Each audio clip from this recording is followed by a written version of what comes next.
2 Tagen sind wir im Nordwesten der Insel gestartet. Genau genommen in Puerto de las Nieves.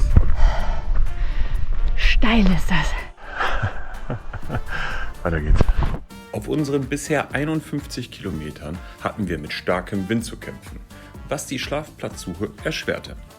Das Wetter hat sich jetzt beruhigt und für Ende Dezember wird es recht warm. Aktuell befinden wir uns am Roque Nublo und versuchen die große Anzahl an Touristen irgendwie zu handeln. Jetzt sind wir gespannt, was im Süden der Insel auf uns wartet. Viel Spaß zur zweiten Episode unserer Gran Canaria Durchquerung.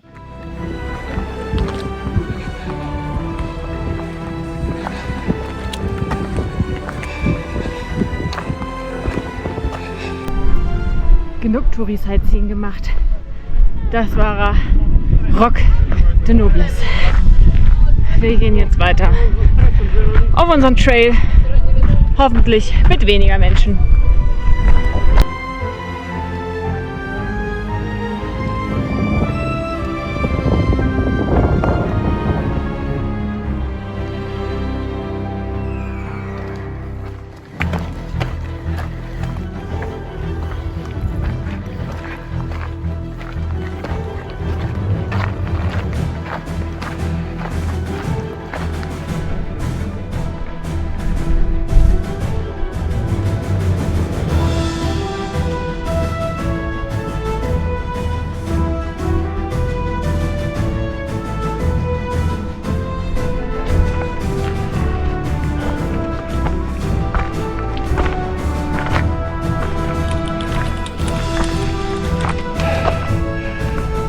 Also heute Morgen bei 5 Grad aufgestanden oder was?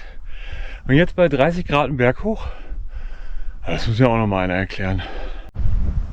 Hallo. Hi. Wir sind irgendwo ganz weit oben auf einer Ridge und es ist einfach wunderschön. Und irgendwie haben wir das nach dem touristenreichen Tag heute gar nicht erwartet. Aber es ist einfach herrlich. Es ist niemand hier außer uns. Wir laufen die ganze Zeit um Berge drumherum auf einer Ridge entlang. Also wir schätzen auch, dass wir hier nochmal auf den großen drauf müssen. Naja, ihr werdet sehen, welchen ich meine. Und es ist einfach, es ist wirklich richtig geil. Einzige Problem ist nur, so langsam geht die Energie flöten. Wir haben heute nämlich, ehrlich gesagt, noch gar nichts Richtiges gegessen. Wir haben 3 Riegel gegessen und das war's. Und es ist jetzt schon 15 Uhr. Es gibt heute auf der ganzen Strecke auch nichts, wo man irgendwas einkaufen kann. Weder Wasser noch Speisen. Wasser haben wir noch ein bisschen, das haben wir uns an so einer Picknick-Area gezapft. Aber ja, wir warten schon sehnsüchtig eine nächste Picknick-Area, wo es auch wieder Wasser geben soll. Und je nachdem, wie es da mit unserer Energie steht, müssen wir da halt dann schon was kochen oder noch einen Riegel essen. Holy moly! Kleiner Energy Hydration Kick.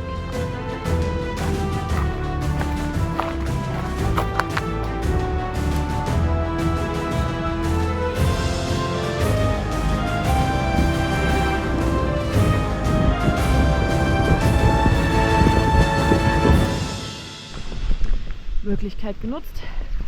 Wir haben wieder unser Wasser aufgefüllt und selber mal schnell gewaschen. Und jetzt ist es auch schon wieder 17:31 Uhr. Das heißt, es geht jetzt auf Schlafplatzsuche. Wir sind hier zwar in so einem Picknick-Camping-Area, aber das ist nicht ganz so schön. Deswegen schauen wir mal, ob wir irgendwo weiter hinten noch was finden. Aber ansonsten, das war hier auf jeden Fall tipptopp Möglichkeit. Wir sind jetzt sauberer und frischer und haben wieder Wasser. Tipptopp.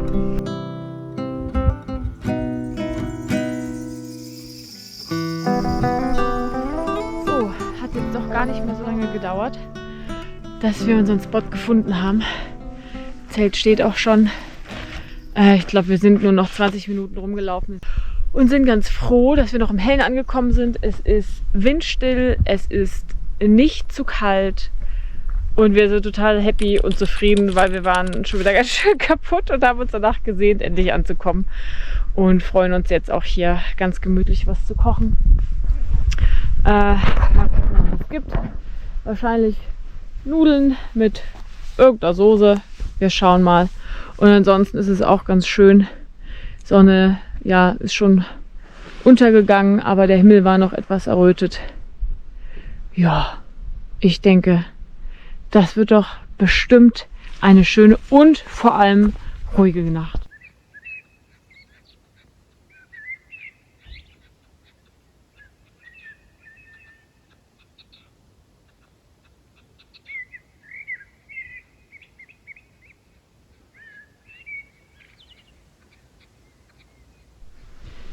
Guten Morgen.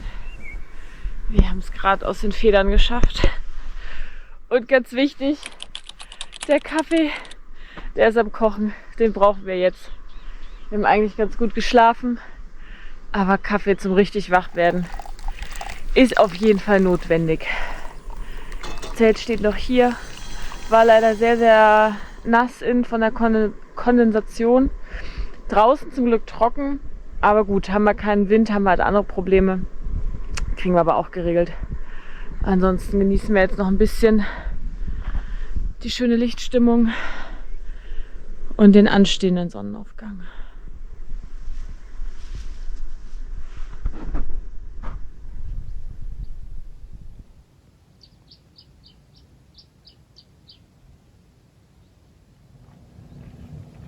Wir haben unseren grandiosen Spot verlassen. Natürlich und selbstverständlich ordentlich und sauber. Und sind jetzt auf dem Weg zum kleinen Örtchen, hoffen da auf den Supermarkt oder Shop, um da Wasser zu kaufen und im besten Falle vielleicht sogar irgendwas zum Frühstück. Und ansonsten geht es heute auch weiter Richtung Süden. Man merkt hier auf jeden Fall ganz andere Temperaturen. Also es ist unglaublich warm schon. Es ist aktuell 9:26 Uhr. Also nicht vergleichbar mit den letzten Tagen, wo uns der Wind ja um die Ohren gepustet hat. Ansonsten zum gestrigen Tag, der war sehr abwechslungsreich. Zum einen natürlich die zwei Highlights der Insel. Der höchste Punkt Pico Las Nieves und der zweithöchste Punkt Roc Nublo. Beide eher touristischer, deswegen ja nicht ganz so schön für uns, weil es einfach zu viele Menschen waren. Aber danach sind wir wieder abgestiegen in ein unheimlich schönes Gebiet, trocken, waldig. Wir haben einen Ridge Hike gemacht, wir sind auf ganz viele kleine Gipfelchen. Also es war sehr, sehr schön, es war sehr ruhig, wir waren fast ganz alleine unterwegs und es war wirklich herrlich und nochmal ein ganz anderer Einblick in die Insel. Es hat also sehr viel Spaß gemacht. Wir gehen weiter, die Daumen sind gedrückt, dass der Shop offen hat und wir was zu trinken bekommen. Und ansonsten sehen und hören wir uns später.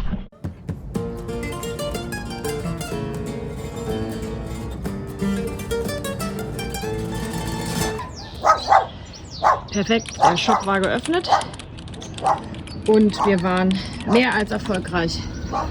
Cola, Wasser, wir haben geschenkt bekommen Bananen, Avocado. Hier ist ein ganzes Brot belegt mit Käse, Tomate und Salami drin und noch mehr Wasser für den heutigen Weg. Also tipptopp. So, jetzt haben wir den Salat. Hat gerade noch alles so gut geklappt. Wir haben unser Wasser bekommen und Essen für den restlichen Tag und Wasser noch für morgen. Und dann stellen wir fest, dass der Weg, den wir laufen wollen, absolut gesperrt ist. Kein Durchkommen. Es wird ein Damm gebaut oder erneuert, wir wissen es nicht genau, aber es ist einfach kein Durchkommen. Und wir sprechen hier von vielleicht, ich weiß nicht, 200, 300, maximal 500 Meter, dann wären wir schon auf dem Weg, den man wieder begehen kann, aber wir kommen da nicht durch. Wir müssen jetzt einen unglaublich großen Umweg laufen, damit wir irgendwann vielleicht wieder auf unsere Route stoßen können. Und gerade hier in der Region gibt es jetzt nicht unbedingt sehr viele alternative Wanderwege. Das heißt, jetzt erstmal Straße schrubben. Hier waren wir gerade Kaffee trinken. Und ab hier ist eine Baustelle hier am Staudamm. Was das genau für eine Baustelle ist, wissen wir nicht. Aber eigentlich müssen wir über den Staudamm, um hier dann auf unseren Weg zu kommen, der uns gen Süden führt, nach Maspalomas. Um das jetzt irgendwie noch zu schaffen bis morgen, haben wir uns überlegt, dass wir jetzt hier diese Straße entlang laufen. Bis nach Cerrados de Espino.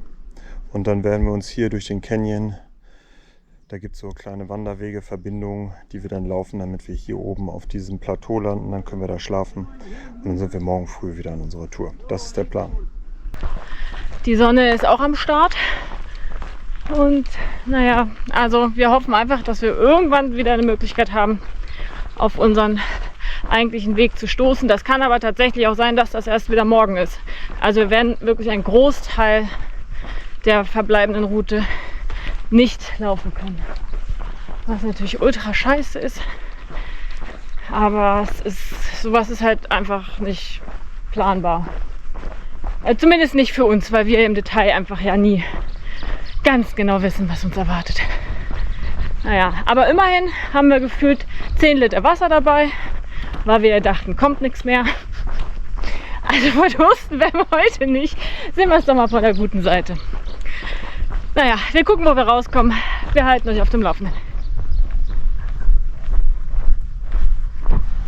Ja, also wir saßen gerade original dort oben, Kaffee getrunken. Das ist der Damm und hier drüben ist der Weg. Und wir kommen hier nicht drüber. Es ist zum Haare raufen. Und das ist die Straße, die uns noch bevorsteht. Auf geht's!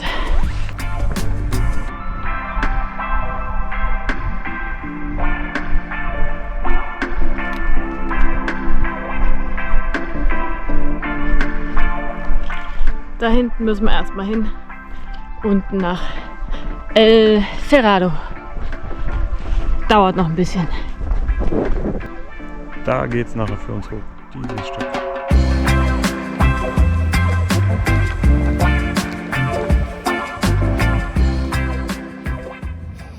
Nur damit man mal versteht, wir sind jetzt hier.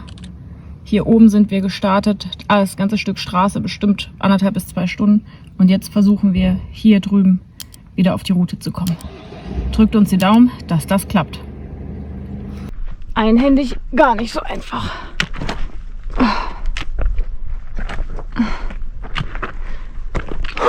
Immer weiter bergauf. Die ganze Zeit steil.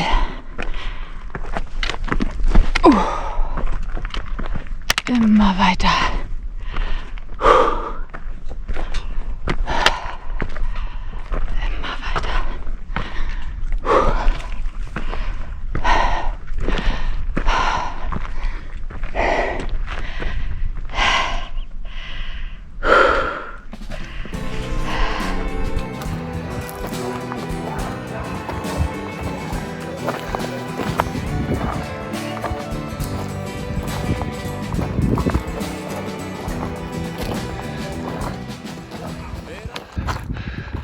Für uns geht's jetzt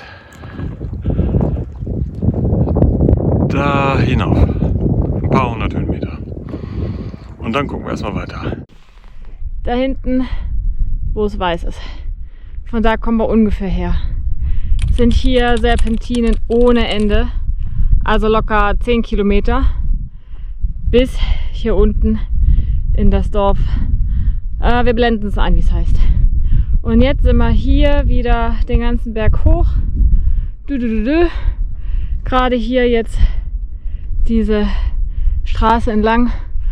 Und eigentlich wäre unser Weg quasi auf der anderen Seite von dem Berg. Da versuchen wir heute ja noch hinzukommen, zumindest in die Richtung. Aber man sieht nochmal richtig schön, wo wir hergekommen sind. Und wir haben festgestellt, das ist hier schon auch so ein bisschen Grand Canyon-Style. Also sehr schöne Felsformation, sehr schöne Strukturen und toll anzusehen. Era un domingo en la madrugada, anunciando los rayos del sol. Yo cantando mi voz, mi guitarra, cuando Francisco Ponce murió. Se anunciaba la pelea de gallos, él llevaba el suyo pa' jugar. El gallo de Francisco cantando. Auch einfach mal die Abkürzung nehmen. Hier so durch. Naja. Geht jetzt da lang weiter. Das Schild werden wir einfach mal ignorieren. Kurzes Update. Wir sind on Trail. Es ist 16:22 Uhr. Wir sind jetzt schon wieder einige Stunden unterwegs, seitdem wir diesen Ort verlassen haben. Sonne knallt immer noch ordentlich und wir sind jetzt gerade hier oben irgendwo drüber gekommen, ja, eher so da hinten, und werden jetzt weiterlaufen irgendwo hier den Berg hoch. Also wir haben noch mal ein Stückel vor uns. In 2 Stunden geht die Sonne unter. Das heißt, ist jetzt auch gar nicht mehr so viel Zeit. Ja, aber wir hoffen, dass der Weg funktioniert. Wir mussten jetzt auch schon wieder einen Umweg laufen, weil ein Weg gesperrt war als Privatgrundstück mit entsprechend vielen aggressiven Hunden. Da hatten wir keinen Bock drauf. Also es wären eher mehr Kilometer als weniger. Aber gut, wir sind hoffnungsvoll, dass der restliche Weg auch noch gut geht. Und dann melden wir uns nochmal später. Für uns geht es jetzt hier den Barranco runter und dann müssen wir hier irgendwie hoch. Ich weiß auch nicht. Noch keinen Weg gesehen.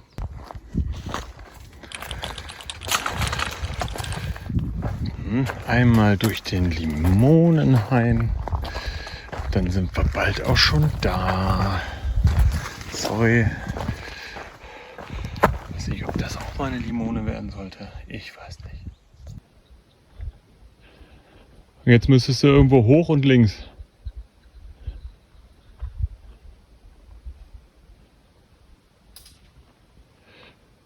Genau. Jetzt geradeaus, genau. Ah ja, den Weg habe ich gesehen.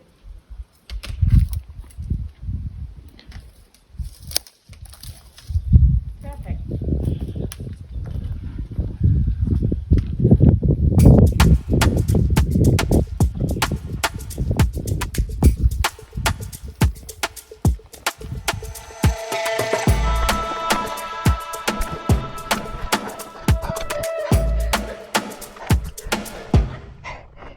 Ich sag mal, weiter geradeaus. Ja.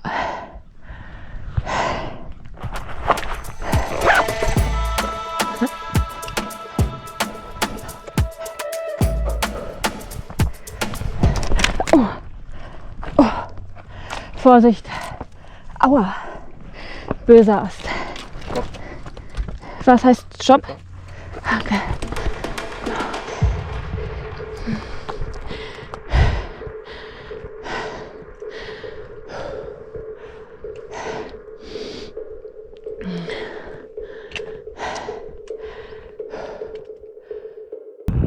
Aufstieg gemeistert. Da unten, da sind wir gestartet gerade.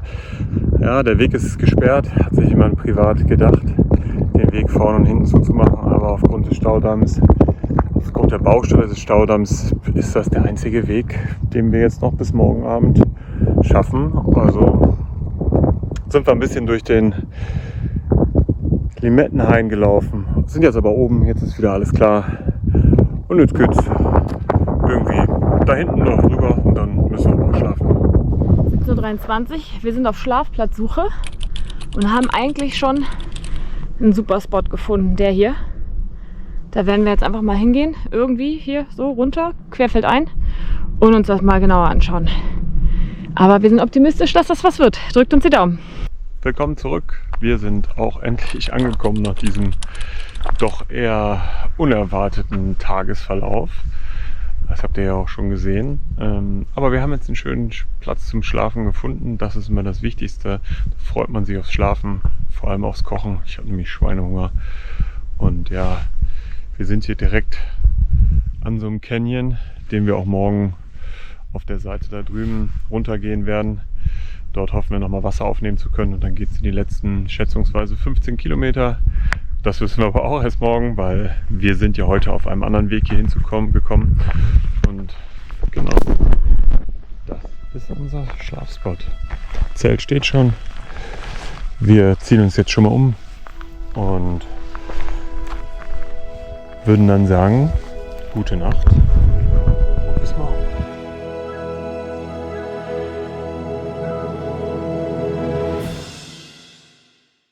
Y si yo pudiera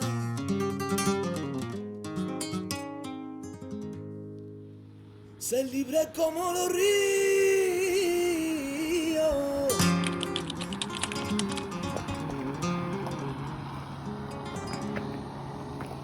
y si yo pudiera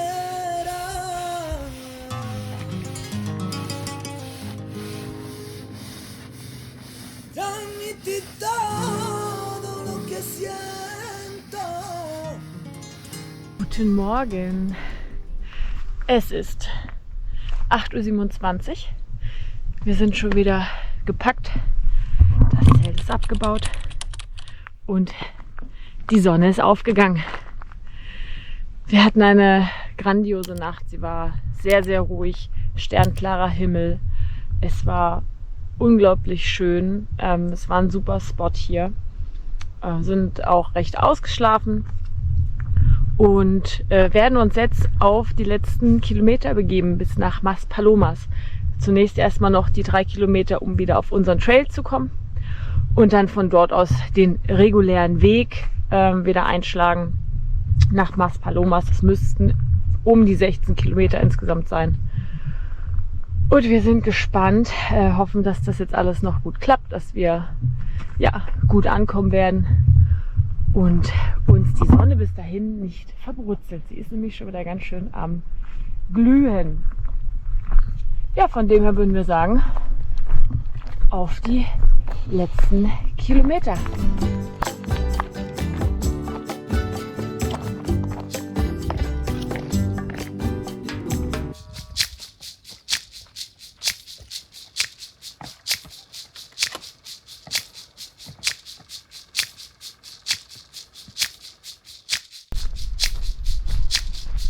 Wenn es regnet, dürfen wir aber nicht lang gehen. Wir sind jetzt gerade wieder auf unserem ursprünglichen Trail angekommen.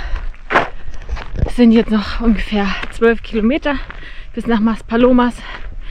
Wir haben dort hinten gerade eine Pause gemacht. Glücklicherweise gab es da eine Bar, die pünktlich, als wir ankamen, geöffnet hat. Das heißt, es gab zum Frühstück ein Stück Kuchen, 2 Kaffee und jetzt für den restlichen Weg nochmal für jeden 1,5 Liter Wasser. Und damit sollten wir doch auch die übrigen Kilometer schaffen.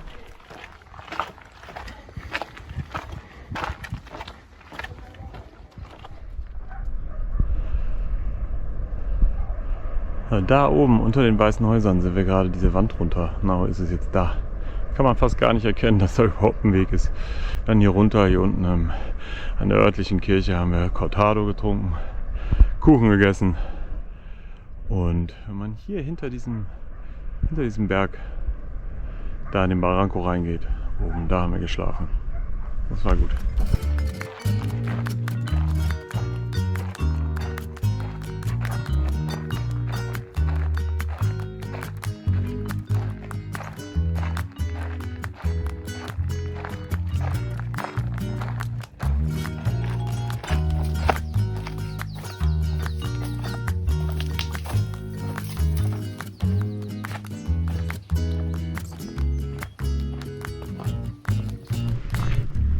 So, wir sind jetzt auf den letzten 4 Kilometern, bevor wir Maspalomas erreichen werden. Das Ziel unseres Inselcrosses. Wir werden, wenn wir ankommen, so um die 105 Kilometer gelaufen haben. Also trotz der Umwege vom gestrigen Tag kommen wir ja daraus, was wir kalkuliert hatten. Und Ja, wie geht's dann für uns weiter? Also an die erste Insel, Gran Canaria, machen wir den Haken dran. Und dann geht's für uns mit dem Bus wieder zurück nach Las Palmas. Und dort werden wir morgen früh mit der Fähre nach Fuerteventura fahren. Und auf Fuerteventura dann unser zweites Abenteuer beginnen. Dann heißt es nämlich vom Süden bis in den Norden quer durch die Insel. Wir sind schon sehr gespannt. Wir glauben, dass es eine ganz andere landschaftliche Erfahrung wird und dass wir nochmal ganz andere Eindrücke bekommen. Wir freuen uns schon sehr. Aber wir freuen uns heute natürlich auch erstmal was Ordentliches zu essen und die lang ersehnte Dusche. Ja, so viel zu unserem Gran Canaria Cross. Wir werden jetzt hier die letzten 4 Kilometer noch durchmarschieren. Der Weg ist jetzt eigentlich relativ easy. Es geht die ganze Zeit hier durch den Barranco auf mal mehr oder weniger steinigen Wegen neben oder durch das Flussbett entlang, das ausgetrocknete Flussbett. Und dann würde ich sagen, wir sehen uns spätestens wieder auf Fuerteventura. Ciao, ciao! Tja, Freunde, in dieser Tour steckte mehr Abenteuer als gedacht. Wenn dir das Video gefallen hat, freuen wir uns über einen Daumen nach oben und lass gerne ein Abo da. Wenn du Lust hast, treffen wir uns auf Fuerteventura oder bei einem anderen Abenteuer irgendwo da draußen wieder.